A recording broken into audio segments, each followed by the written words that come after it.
He has arrived. Lloyd Garmadon, the prophesized Green Ninja, he whose destiny foretold of the Dark Lord's downfall and defeat in the mists of a historic battle, one conjured from its deficient ashes 1,000 years prior, the grandson of the first Spinjitzu master himself, a tormented soul who's been left to suffer time and time again, who after all this time, all these years of loss, pain, and uncertainty, has found his way into our village, our remote sanctuary burdened with an ever-growing desire to grace the presence of my master, just as he had foretold.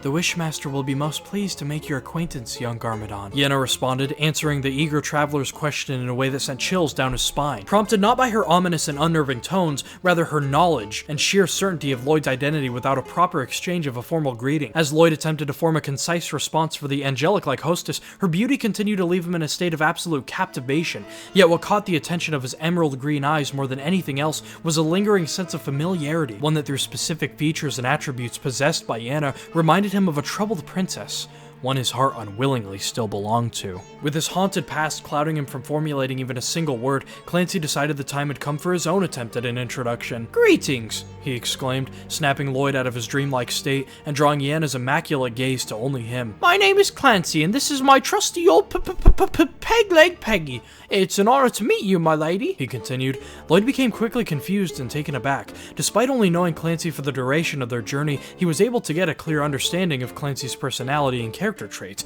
so he was left somewhat bewildered by Clancy's introduction. It was an out-of-character move, as the frail serpent hardly initiated conversations, rather kept along with ones already started in fear of being looked down on. Seemingly breaking through his shy and timid barriers, something had clearly resonated within Clancy, like a fire had been lit beneath his drive and desires for making this climb. While unexpected, Lloyd certainly hadn't a bad thought regarding his companion's drive, rather had gained a finer hope that their mission would soon reach its end. "Clancy," Yenna swiftly responded with a calm, hushed demeanor. "Former headships made of the glorious Misfortune's Keep, a proud and noble pirate, one defined by the unbreakable loyalty to your fellow crew and mighty captain, a rare instance of a serpentine hybrid between the tribes, remarkable." Both astounded by Yenna's observations, Lloyd and Clancy exchanged a brief, surprised glare before the latter spoke out once more. "That's me, all right, the proudest hatchling of a Venomori and Hypnopra you'll ever meet." A brief silence fell about as Yenna examined the serpents. "And yet," she continued, "you inherited neither of their astounding abilities.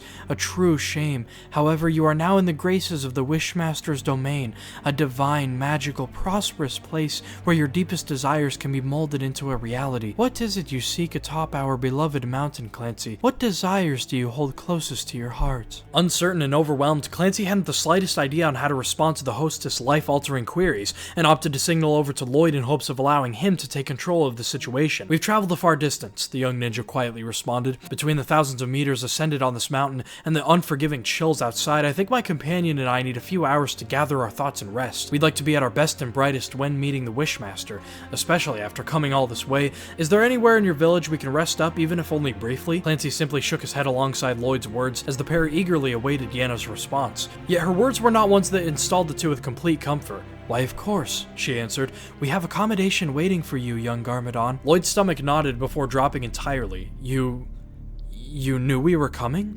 he cautiously responded, fighting to not let his unnerved tones concern Clancy. "The Wishmaster has been expecting you for some time now," she continued. "I must apologize in advance for the confined quarters. Your fellow wanderer is a factor overlooked by my master." In the midst of her response, Yenna had turned her back toward the duo and began making her way towards said accommodation, prompting Lloyd and Clancy to follow. Yet the two had become less keen to do so, pondering whether or not they had greatly underestimated the sheer abilities of the Wishmaster in his village. "Do not fret, Green Savior Lloyd and Pirate Clancy," she responded to their silence. "The Wishmaster has your greatest interest at heart. You will be safe in the hands of he who knows what is yet to come." Lloyd and Clancy shared a concerned, almost frightful gaze while Yenna continued forward, as the two knew they had come too far to turn back with the Wishmaster in sight. Lloyd approached Clancy and placed his hand on the serpent's shoulder. "Keep close and stay grounded," he whispered to the serpent. "We don't know what lies within the village, so don't let your guard down. I've got your back and you've got mine.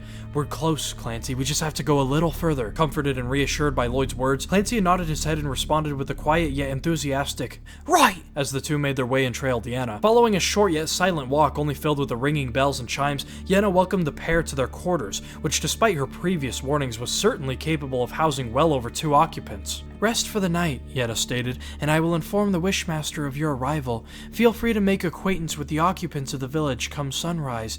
They will be ever so thrilled to welcome in 2 new inhabitants to our alluring home. Welcome to our sacred sanctuary, Green Savior Lloyd and Pirate Clancy." During her departure, Yenna shared a welcoming yet ominous glance with Lloyd, one that eliminated any and all feelings of comfort and contentment. While her gentle tone brought about a sense of peace and belonging, the look in her eyes raised 1,000 red flags in Lloyd's tender green ones. The young ninja had been through more than enough to know that all was not what it seemed, and that Yenna played as a mere pawn in some grander game, a game that he and Clancy were now intertwined with, and if they didn't play their cards right, one that could spell game over all too soon. Finally, he is here. So much time, so much plotting, so much hatred. Those miserable excuses for heroes, those pathetic little ninja. I wouldn't be stranded on this pitiful mountain if it weren't for them and their meddling ways. They've left me broken, disgraced, so far fallen from the glorious ruler I should be. I was rather hoping they had all found their way up to my sanctuary. Alas, singling out their little green savior of a leader is a strong start. The time has come, the ceremony isn't far off, and my time as the rightful ruler I am is upon us. Soon the Green Ninja will be nothing more than a mere legend, a relic of a bygone era. Soon there will only be me and my kingdom.